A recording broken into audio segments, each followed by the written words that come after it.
Genesis chapter 4, Cain and Abel. The man had intercourse with his wife Eve, and she conceived and gave birth to Cain. I have acquired a man with the help of Yahweh, she said. She gave birth to a second child, Abel, the brother of Cain. Now Abel became a shepherd and kept flocks, while Cain tilled the soil. Time passed, and Cain brought some of the produce of the soil as an offering for Yahweh, while Abel, for his part, brought the firstborn of his flock and some of their fat as well.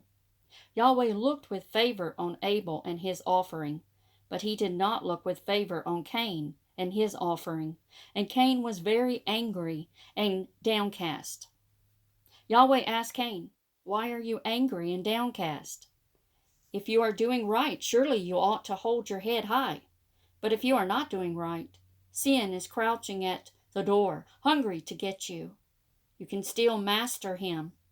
Cain said to his brother Abel, "Let us go out." And while they were in the open country, Cain set on his brother Abel and killed him. Yahweh asked Cain, "Where is your brother Abel?" "I do not know," he replied. "Am I my brother's guardian?" "What have you done?" Yahweh asked. "Listen, your brother's blood is crying out to me from the ground. Now be cursed and banned from the ground that has opened its mouth to receive your brother's blood at your hands. While you till the ground, it will no longer yield up its strength to you. A restless wanderer you will be on earth." Cain then said to Yahweh, "My punishment is greater than I can bear. Look, today you drive me from the surface of the earth. I must hide from you and be a restless wanderer on earth. Why, whoever comes across me will kill me." "Very well, then," Yahweh replied. "Whoever kills Cain will suffer a sevenfold vengeance." So Yahweh put a mark on Cain so that no one coming across him would kill him. Cain left Yahweh's presence and settled in the land of Nod, east of Eden. Cain had intercourse with his wife, and she conceived and gave birth to Enoch. He became the founder of a city and gave the city the name of his son, Enoch. Enoch fathered Irad, and Irad fathered Mehujael. Mehujael fathered Methujael, and Methujael fathered Lamech. Lamech married two women. The name of the first was Ada, and the name of the second was Zillah. Ada gave birth to Jabal. He was the ancestor of tent-dwelling herdsmen. His brother's name was Jubal.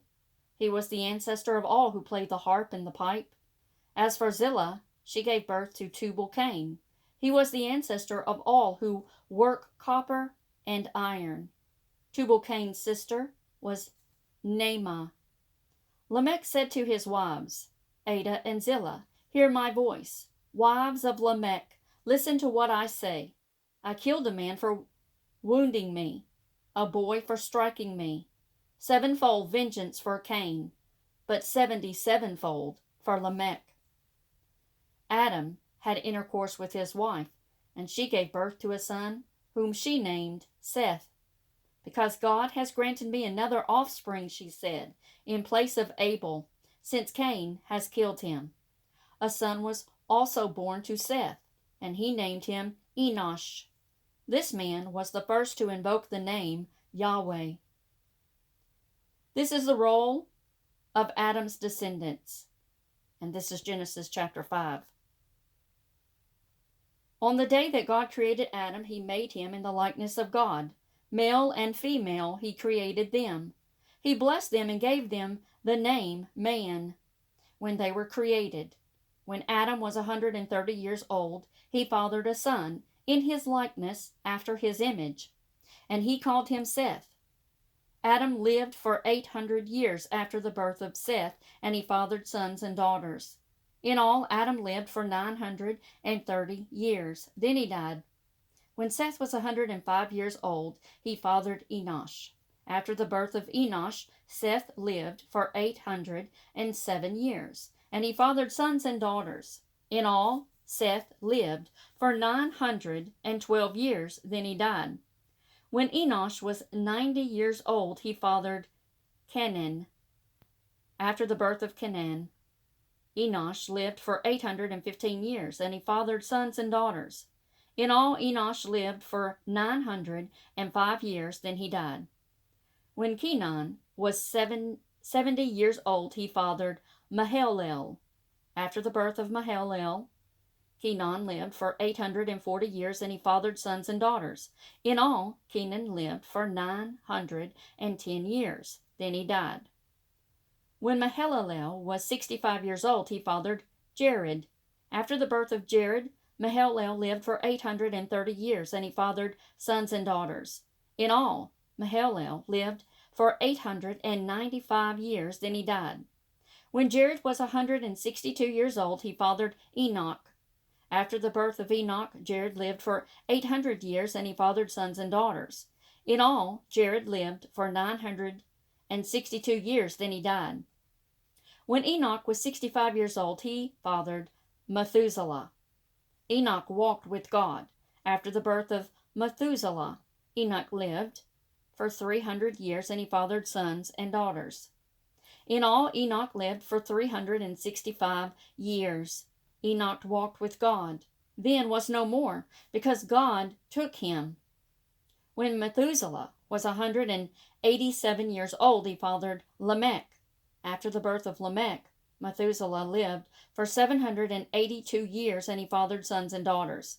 In all, Methuselah lived for 969 years, then he died. When Lamech was 182 years old, he fathered a son. He gave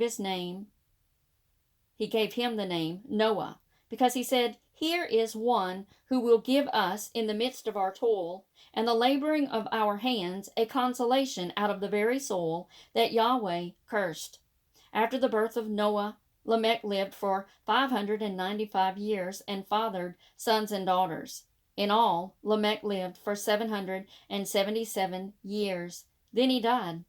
When Noah was 500 years old, he fathered Shem, Ham, and Japheth. Genesis chapter 6. When people began being numerous on earth, and daughters had been born to them, the sons of God, looking at the women, saw how beautiful they were, and married as many of them as they chose. Yahweh said, "My spirit cannot be indefinitely responsible for human beings, who are only flesh. Let the time allowed each be 120 years. The Nephilim were on the earth in those days, and even afterwards, when the sons of God resorted to the women, and had children by them. These were the heroes of days gone by, men of renown. Yahweh said that human wickedness was great on earth, and that human hearts contrived nothing but wicked schemes all day long. Yahweh regretted having made human beings on earth, and was grieved at heart. And Yahweh said, "I shall rid the surface of the earth of the human beings whom I created, human and animal, the creeping things and the birds of heaven, for I regret having made them." But Noah won Yahweh's favor. This is the story of Noah.